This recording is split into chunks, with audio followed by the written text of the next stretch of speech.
بسم اللہ الرحمن الرحیم۔ السلام علیکم دوستو، آپ دیکھ رہے ہیں قسمت ٹی وی۔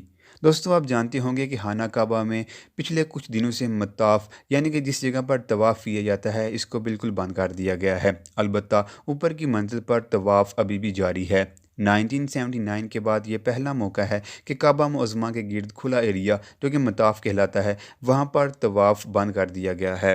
خبروں کے مطابق وطنی افراد کے لیے بھی عمرہ بند کر دیا گیا ہے، جبکہ فلائٹس بند ہونے کی وجہ سے اللہ کے گھر جانے سے لوگوں کو روک دیا گیا ہے۔ دوستو، ویسے تو خانہ کعبہ کی اوپری منزل پر طواف جاری ہے، لیکن نوری مخلوقات جن کی تعداد بے شمار ہے وہ ہر وقت طواف کعبہ کرتی رہتی ہیں۔ لیکن کل رات کو خانہ کعبہ میں جو دیکھا گیا وہ اسلام کی سچائی اور حقانیت کا جیتا جاگتا ثبوت ہے۔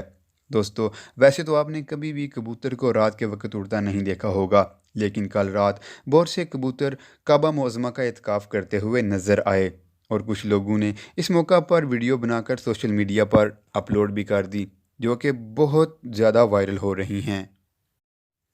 دوستو، اس بات سے پتہ چلتا ہے کہ اللہ تعالیٰ کو ہماری عبادات، ہماری نمازوں، ہماری زکوٰۃ، ہمارے روزوں کی ضرورت نہیں ہے، بلکہ اس جہان کی تمام چیزیں اللہ تعالیٰ کی تعریف و تسبیح میں ہر وقت مشغول رہتی ہیں۔ دوستو، اس چیز کی ہمیں ضرورت ہے کہ ہم اللہ تعالیٰ کی بندگی کریں، ہم نماز، روزہ، زکوٰۃ، حج ادا کریں اللہ تعالیٰ کی خوشنودی کے لیے۔ تو دوستو، اللہ سے دعا ہے کہ وہ ہمیں اس پرفتن دور میں دین اسلام پر استقامت عطا فرمائے۔ اے اللہ، ہمارے گناہوں کو معاف فرما اور ہمیں اچھے اعمال کی توفیق بخش دے۔ بے شک تو ہی تو خوف سے نجات بخشنے والا ہے۔ یا اللہ، ہمیں کرونا سمیت ہر آفت کے خوف سے نجات عطا فرما۔ آمین۔ دوستو، یہ تھی ہماری آج کی ویڈیو۔ اگر ویڈیو اچھی لگی ہے تو ہمارے چینل قسمت ٹی وی کو سبسکرائب کر لیجئے اور ساتھ لگے گھنٹی کے آئیکن کو بھی پریس کر لے تاکہ ہماری آنے والی ہر نئی ویڈیو آپ تک بآسانی پہنچ سکے۔